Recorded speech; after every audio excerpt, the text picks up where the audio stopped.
on Beyond Belief, Fact or Fiction. The luxury liner, very much in our thoughts these days. The image of a giant ship cutting through the waters combines our fantasies of opulence with the undeniable romance of the open seas. No wonder these miracles of the waves have a way of capturing our imagination. This next story of a seafaring disaster is set in a time earlier than most of our tales, but the inspiration for its telling is as fresh as tomorrow. It was a cold winter's morning when Harris Fisher, an author who hadn't had a bestseller in much too long, met with his publisher. It's a good idea, Harris, but it's just not what people are reading. True stories are where interests lie nowadays. Jack the Ripper, that's what's selling. I'm a writer. I'm not a newspaper reporter. The stories come from my imagination. And the tide will change until it does. Pick up a paper, look at the headlines. It's not me, Zachary.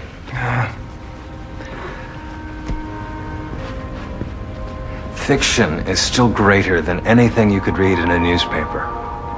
You'll see.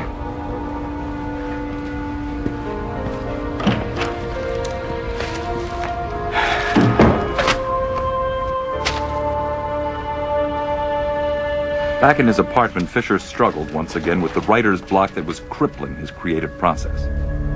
Story after story would start in his head, only to go nowhere.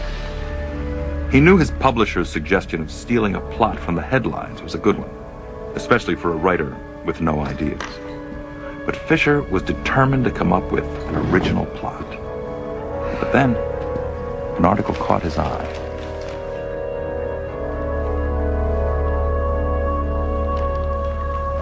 A grand story took shape in front of him, a story as rich as the day's headlines. That's it.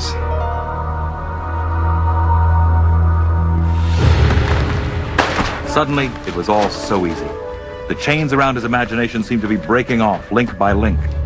If it was a story that came from the headlines that people would buy, then that was what Fisher was going to give him.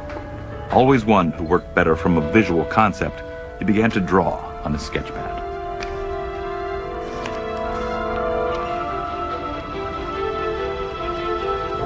Fisher could see the ship in front of him. Like the Titanic, it would be a giant luxury cruiser. Like the Titanic, it would have huge smokestacks that would tower above its decks.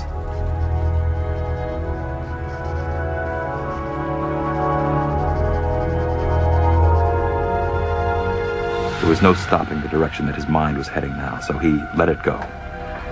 Yes, and like the Titanic, the massive ship would set sail from England. This was the story Fisher knew he could sell, and so this was the story he would write. Soon, Fisher's apartment was filled with a sound it had not heard in months, the furious clacking of typewriter keys. Fisher's imagination was sailing as fast as any ship. His story would follow the same plot as the Titanic. His ship would also be traveling to the United States. In fact, its destination was New York. Crowds would gather on the docks to wish it bon voyage, this wondrous, unsinkable legend.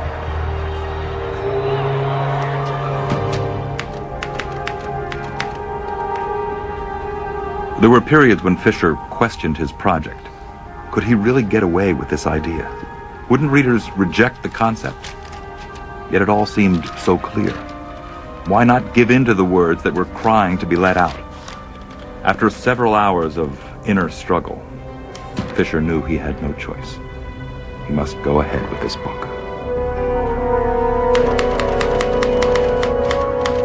The similarities to the Titanic were an intrinsic part of Fisher's story, right down to the name he chose for his ship, the Titan.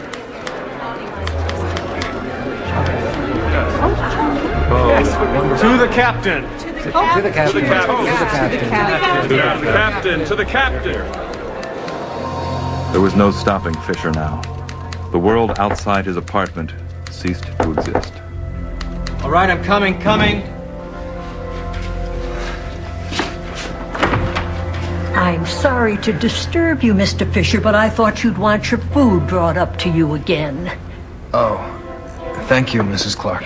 There's going to be a big storm coming in tonight. Do you have enough wood? Yes, I'm fine. You know my husband and I marvel at your talent.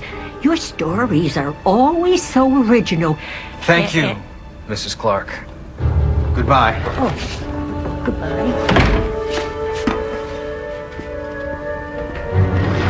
Back to his typewriter. The parallels would continue. Both the Titan and the Titanic were the same approximate length and width. Each ship had 3 propellers, and each carried over 2,000 passengers. Both ships were the most expensive, luxurious seagoing structures of their time, and the creme de la creme of society spent fortunes to book passage. And then, Fisher added his most outrageous touch of all. His ship, the Titan, would be hit by an iceberg. And like the Titanic, great numbers would die of exposure in the icy waters of the Atlantic Ocean.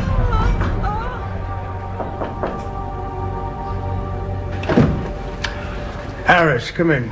I just wanted to stop by to see if you read my story yet. Please, sit down.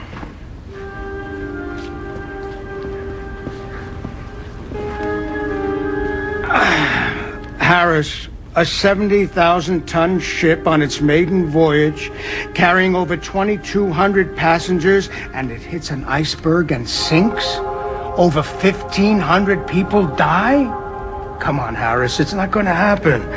I told you, people aren't interested in fiction. The only difference between fiction and non-fiction is that fiction hasn't happened yet. And this never will. All right, Harris, give it another try, and in the meantime, I'll give this another look. Harris Fisher's story was written in 1898. The Titanic went down in 1912. An amazing story, especially when you consider the Titan was written 14 years before the Titanic ever sailed. Could Harris Fisher really have imagined all those parallels to the Titanic? Was there some newspaper article about plans to build the Titanic that he lifted his ideas from? Or was it another example of art foreshadowing life? The same way Jules Verne wrote of submarines long before their invention? Or Da Vinci sketched flying machines centuries before the Wright brothers? Is our story of the ship that hit an iceberg the truth? Or is it simply a Titanic hoax? We'll find out whether this story is true or false at the end of our show. Next, a diary predicts disaster on Beyond Belief. Fact or fiction?